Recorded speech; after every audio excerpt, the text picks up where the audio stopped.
అయితే ఈరోజు నేను మీ ముందుకి బూడిద గుమ్మడి పండు గురించి విశేషాలు చెప్పడానికి మీ ముందుకి వచ్చాను. ఈ బూడిద గుమ్మడి పండులో ప్రాణశక్తి అనేది చాలా ఉంటుంది. అందుకే ఇంటి ముందు గుమ్మం మీద కడతారనమాట. అయితే ఆ గుమ్మడి పండు దిష్టి పోవడానికో కాకపోతే 4 రోడ్ల మధ్య ఇరిగిన తర్వాత ఏ ఆవో గేదో తిన్నా కూడా వాళ్ళకి మంచిదే, దాని గురించి కాదు. ఏదైతే మంచి ప్రాణశక్తి ఉందని మనం బయట కాడుతున్నామని మన వేదంలో కూడా ఉందంటండి. బూడిద గుమ్మడి పండు గురించి తీసుకునే ఆహారం గురించి కూడా ఆయుర్వేదంలో అథర్వణ వేదలో ఉందంట. అయితే అది తర్వాత మాట్లాడదాం. అయితే ఈ గుమ్మడి పండులో ఇంత ప్రాణశక్తి ఉన్నది, బయట కడితేనే అంత శక్తి వస్తే మన లోపలికి తీసుకుంటే ఎంత శక్తి వస్తుందో మీకు అర్థమవుతుందా? ఈ ఒక్క బూడిద గుమ్మడి పండుని మనం రోజు రసంగా తీసుకుంటే చాలా మంచిది. మన శరీరంలో క్యాన్సర్ కళాన్ని ప్రేరేపించకుండా తగ్గింపిస్తుంది. మన బుద్ధి కూడా నిశ్చింతగా మారిపోతుంది. మనమే చూస్తాము.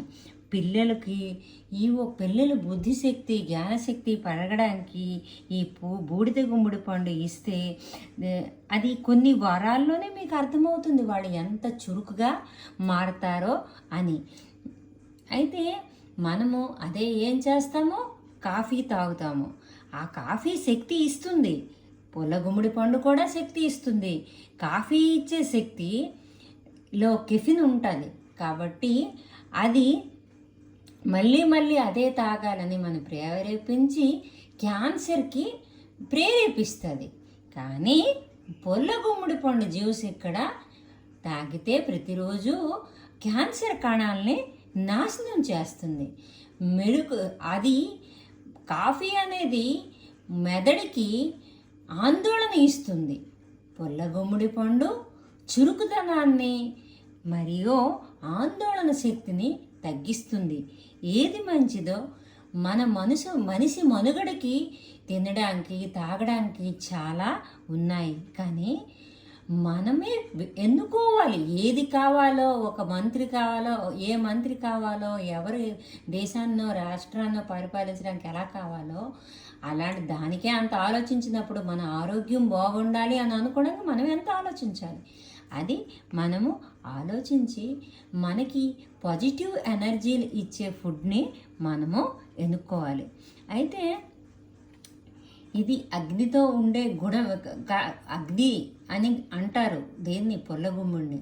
అంటే సూర్యుడు చంద్రుడు మనం తినే ప్రతి ఒక్క వస్తువులో విటమిన్స్ మినరల్స్ సూర్యుడు ఇస్తే దాని ఔషధ గుణాలుగా మారుస్తుంది చంద్రకిరణాలు.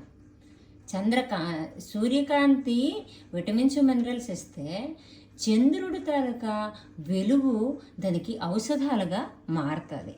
అయితే వండకుండానే అన్ని రకాల అంటే వండడం అంటే మనం వండి వంటలన్నీ తీసి ఎన్ని బలాలో ఏ వంట చేయకుండా మనం పచ్చిది ఈ ఒక్క రసాన్ని తాగినా కూడా పుల్ల గుమ్మడి పండ్లు అన్ని ఔషధ గుణాలు ఉన్నాయట. దీంతో ఒక చిన్న ఇబ్బంది ఉంది. ఏంటంటే ఇది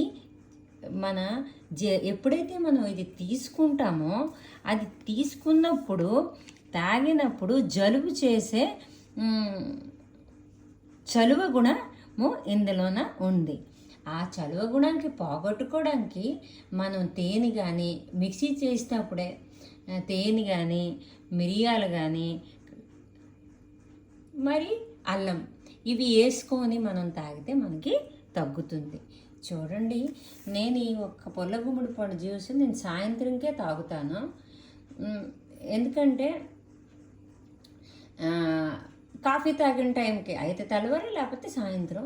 ఇదిగోండి, అందులో నేను అల్లం వేసుకున్నాను, చిన్న పుల్ల గుమ్మడి పండు ముక్కలు కోసుకున్నాను.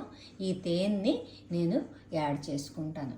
ఇక్కడ నేను పాయసం కూడా చేశానండి. దీనికి కావాల్సిన పదార్థాలు కొబ్బరి పాలలో నానేసిన సగ్గుబియ్యం, కొబ్బరి పాల్లో నానేసిన ఖర్జూరం. మరి నేను ఖర్జూరంకి బూడిద గుమ్మడి పండుకి రెండిటికి ఖర్జూరం పాలు బూడిద గుమ్మడి పండుకి మిక్సీ చేసాను. పాలు ఎసరపట్టి మరుగుతున్నప్పుడు ఈ పాలతో నానేసిన సగ్గుబియ్యంని అందులో వేసాను. అది ఉడికిన తర్వాత ఈ ఒక్క పొల్ల గుమ్మడి పండు మరి ఖర్జూరము పాలు మిక్స్ చేసిన మిశ్రమాన్ని మళ్ళీ అందులో వేసి యాలకుపళ్ళు కొంచెం చెదగొట్టు వేసి అదే హల్వా హల్వాలాగే ఉంది ఇప్పుడు ప్రజెంట్. కానీ పాయసంలా వేడిగా ఉన్నప్పుడు పాయసంలాగే ఉంది. ఏదో ఒక రకంగా అది మన కడుపులోకి వెళ్ళాలి. మరి ఇగోండి పుల్ల గుమ్మడి పండు నువ్వుల పొడితో కర్రీ. ఎలా అంటే చిన్న చిన్న ముక్కలుగా కట్ చేశాను. నేను అన్నం వార్చి గెంజి ఊర్చిన ఆ ఒక్క గెంజిలోనే ఈ ఒక్క పొల్లగుమ్మడి పండు మొక్కల్ని ఉడకపెట్టాను. ఉడకపెట్టిన తర్వాత ఆవాలు, జీలకర్ర, మినప్పప్పు, పచ్చిమిరపకాయలు ఎక్కువ, ఎండుమిరపకాయలు, కొంచెం కరివేపాకు, ఇంగువ పోపేసి ఈ మొక్కల్ని అందులో వేసాను. చప్పగా ఉంది, రుచికి తింటారో లేదో అని అనుకొని తేనె వేసాను. తేనె వేసిన తర్వాత ఆ నువ్వుల పొడితో డెకరేట్ చేశాను. మా ఇంటి వాళ్ళ గురించి ఉప్పు వేసాను. నాకు వీలైనంత వరకు నేను ఉప్పు లేకుండా తింటానండి. సరేనా? మళ్ళీ దీని తాలూకా మెడిసినల్ ప్రాపర్టీస్ గురించి నెక్స్ట్ వీడియోలో మీ ముందుకి వస్తున్నాను.